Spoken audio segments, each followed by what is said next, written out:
अध्याय 14 लेक्चर 14 व्यक्तित्व का मापन मेजरमेंट ऑफ पर्सनालिटीज। स्मरण रहे कि सामूहिक अचेतन और व्यक्तिगत अचेतन का सिद्धांत किसने दिया?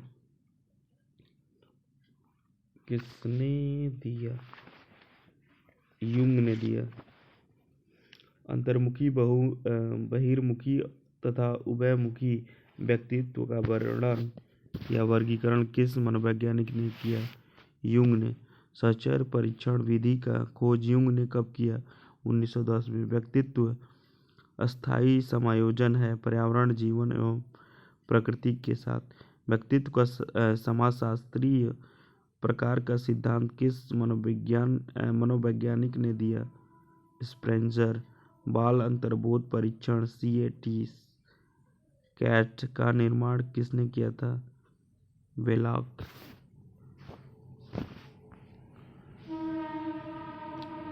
अल्पोर्ट ने व्यक्तित्व को किस सन में परिभाषित किया था? 1937 में। कैटल ने अपने मुख्य शील गुण माने थे 12। व्यक्तित्व समन्वित गुणों का विकास है। गिलफोर्ड। फ्रायड ने कुल कितने तत्व को महत्व दिया? 2। मांग सिद्धांत के प्रवर्तक कौन थे? Abraham Maslow. वातावरणीय कारक कितने होते हैं? 2। शील गुण सिद्धांत किसने दिया था? अल्पोर्ट ने। शरीर रचना सिद्धांत किसने दिया था? सेल्डन। मनोविश्लेषणात्मक सिद्धांत के प्रवर्तक थे फ्रायड। व्यक्तित्वशील गुण सिद्धांत पर किसने अत्यधिक जोर दिया? अल्पोर्ट। सिस्टीन पीएफ का संबंध किससे है? व्यक्तित्व मापन से। सिस्टीन पीएफ का सिद्धांत किस वैज्ञानिक ने दिया था? RB cattle. MMPI-2 का संबंध किससे है? व्यक्तित्व मापन से। MMPI-2 का सिद्धांत किस मनोवैज्ञानिक ने दिया? हाथावे तथा मैकिनले। MMPI संबंध किससे है? व्यक्तित्व मापन से। MMPI का सिद्धांत देने का श्रेय किन मनोवैज्ञानिक को है? बूचर, डालस्ट्रॉम, ग्राहम और केमर। अंतर्मुखी व्यक्तित्व बहिर्मुखी व्यक्तित्व वर्गीकरण किसने दिया? यूंग ने। ग्रंथियों के आधार पर व्यक्तित्व के विभिन्न प्रकारों की चर्चा किसने की है? क्रेसमर। सुजान शास्त्र के पिता हैं गाल्टन। क्रेसमर ने व्यक्तित्व को किस रूप में वर्गीकृत किया है? क्रिस्काय, सुडॉलकाय, गोलकाय। डॉक्टर ए मैन टैट T.A.T.16P.F का संबंध किस परीक्षण से है? व्यक्तित्व परीक्षण। रोरसाक इंक ब्लॉट टेस्ट का संबंध है व्यक्तित्व मापन से। मानव व्यक्तित्व के मनोलैंगिक विकास का संबंध है फ्रायड। व्यक्तित्व का सामाजिक अधिगम का सिद्धांत किसने दिया था? Albert Bandura. व्यक्तित्व व्यक्ति के अंतर्गत उन शारीरिक गुणों का गतिशील संगठन है जो पर्यावरण में उसके अपूर्व समायोजन को निर्धारित करते हैं। किस मनोवैज्ञानिक की परिभाषा है? अल्पोर्ट। TAT द्वारा बनाया गया था H.A. मुरे। टैट परीक्षण में कितने कार्डों का प्रयोग होता है? 31 कार्डों का। रोसा मसीह परीक्षण में कितने कार्डों का प्रयोग होता है? 10 कार्डों का। हरमन रेसा कहाँ के मनोवैज्ञानिक थे? स्विट्जरलैंड। भारत में वाक्य पूर्ति परीक्षण की खोज किसने की थी? विश्वनाथ मुखर्जी। मांग सिद्धांत के प्रवर्तक थे अब्राहम मैस्लो।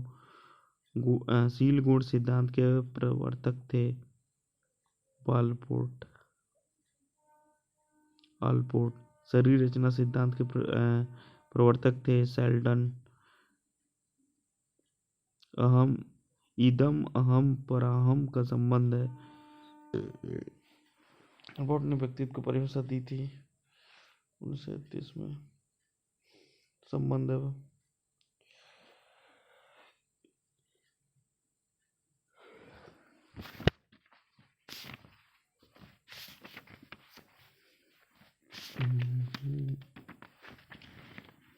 मांग सिद्धांत पर अब्राहम मैस्लो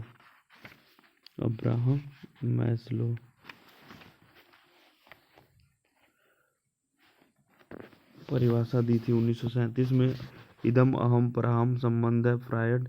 मांग के सिद्धांत कितने तत्व हैं? 5। निम्न स्तरीय मांग है सुरक्षा और दैहिक मांग। व्यक्तित्व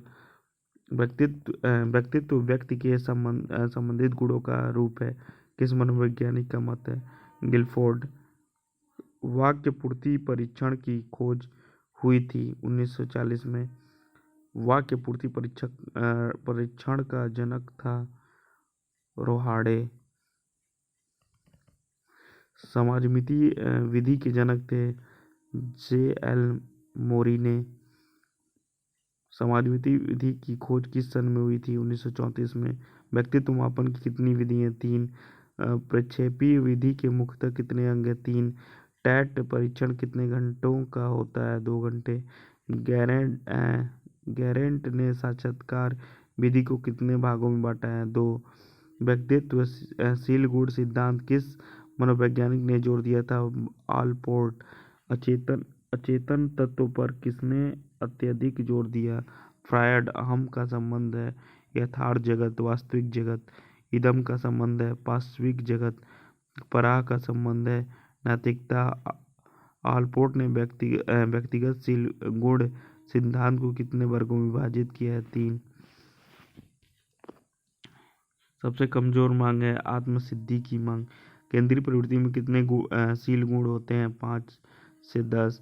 सत्य और अहिंसा कौन सा शील गुण सिद्धांत है? प्रमुख शील गुण।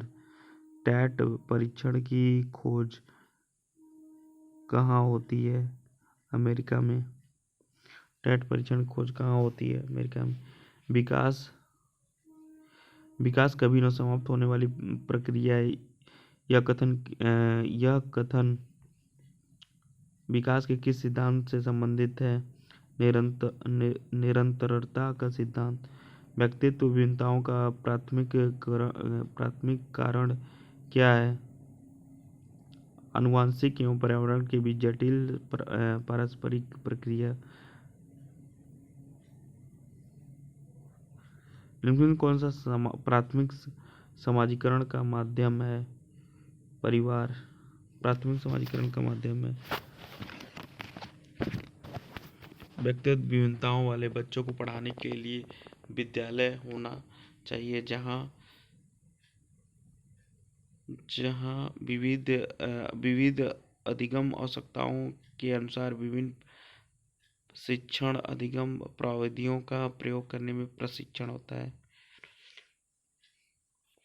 व्यक्तित्व एक दूसरे से भिन्न क्यों होते हैं? व्यक्तियों में एक दूसरे से भिन्न क्यों होते हैं? वंशानुक्रम और वातावरण के बीच अन्योन्य क्रिया के कारण। शिक्षार्थियों अधिगमकर्ता की व्यक्तित्व भिन्नताओं के संदर्भ में शिक्षिका को चाहिए विविध प्रकार की अधिगम परिस्थितियों को उपलब्ध कराना। हम सभी अपनी बुद्धि प्रेरणा और अभिरुचि के संदर्भ में भिन्न होते हैं। यह संबंधित है व्यक्तित्व भिन्नता से। विद्यालयों को किसके लिए व्यक्तित्व भिन्नताओं को पूरा करना चाहिए? यह समझने के लिए कि क्यों शिक्षार्थी सीखने के योग्य या अयोग्य हैं। शिक्षार्थियों में व्यक्तित्व भिन्नताओं को संबोधित करने के लिए एक विद्यालय किस प्रकार का सहयोग उपलब्ध करवा सकते हैं? बाल केंद्रित पाठचर्या का पालन करना और शिक्षार्थियों को सीखने के अनेक अवसर उपलब्ध कराना। सतत और व्यापक मूल्यांकन सीखने को किस प्रकार अवलोकित रिकॉर्ड को और सुधारा जाए तो इस पर जो संबंध स्किनर का चूहों से, थंडाई का बिल्लियों से, वही संबंध कोहलर का वन मनुष्यों से। अंतर्मुखी व्यक्तित्व और बहिर्मुखी व्यक्तित्व का वर्गीकरण किसने किया था? युंग ने। ग्रंथियों के आधार व्यक्तित्व के विभिन्न प्रकारों की चर्चा किसने की थी? क्रेस्मर ने। व्यक्तित्व के संगठन का स्वरूप है मनोवैज्ञानिक, शारीरिक। व्यक्तित्व विभिन्नताओं का क्या अर्थ है? कोई भी दो व्यक्ति शारीरिक मानसिक योग्यता संवेगात्मक दशा में समान और एक जैसी नहीं होनी चाहिए, नहीं होते हैं, एक जैसे नहीं होते हैं।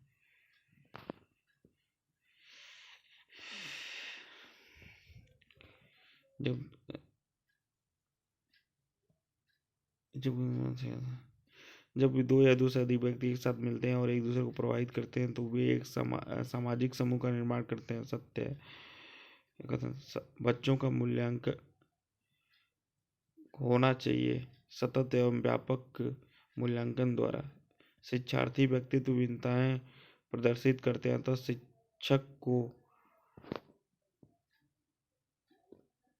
शिक्षक को सीखने के विविध अनुभवों को उपलब्ध कराना चाहिए। कक्षा 1 में बच्चों में भाषा कौशल का विकास किस क्रम में होना चाहिए? सुनना, बोलना, पढ़ना, लिखना। बहिर्मुखी प्रवृत्ति के व्यक्ति होते हैं सामाजिक और मित्रतापूर्ण व्यवहार। विकास के व्यक्तित्व विभिन्नताओं को समझने के लिए क्या महत्वपूर्ण है? वंशानुगत विशेषताओं के साथ साथ पर्यावरणीय कारकों तथा उनकी पारस्परिक क्रिया पर विचार करना। अपनी कक्षा में व्यक्तित्व विभिन्नताओं को निपटाने के लिए शिक्षक को चाहिए कि बच्चों में बातचीत करें और उनके दृष्टिकोण को महत्व दें। व्यक्तित्व अंतरों का ज्ञान शिक्षकों के मदद किसमें करता है? सभी शिक्षकों की व्यक्तिगत आवश्यकताओं का आकलन करने और उसके अनुरूप उन्हें पढ़ने में। कक्षा में विद्यार्थियों के व्यक्तित्व विभेद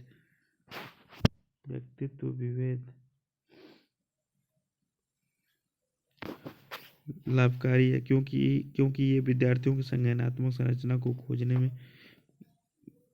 अध्यापकों को प्रवृत्त करते हैं। एक बाल केंद्रित कक्षा में बच्चे समानतः सीखते हैं। व्यक्तित्व एवं सामूहिक दोनों रूपों में। सीमा हर पाठ को बहुत जल्दी सीख लेती है, जबकि लीना उसे सीखने में ज़्यादा समय लेती है। यह विकास के सिद्धांत को दर्शाता है। व्यक्तित्व विभिन्नता। व्यक्तित्व अस्थायी समायोजन है, पर्यावरण के साथ, प्रकृति के साथ, जीवन के साथ। एक कक्षा में व्यक्तित्व विभिन्नताओं के क्षेत्र हो सकते हैं, रुचियों के, चरित्र के, सीखने के। व्यक्तित्व विभिन्नताओं का मापन की सर्वोत्तम मापनी है अंतराल मापनी। व्यक्तिगत विभिन्नताओं से संबंधित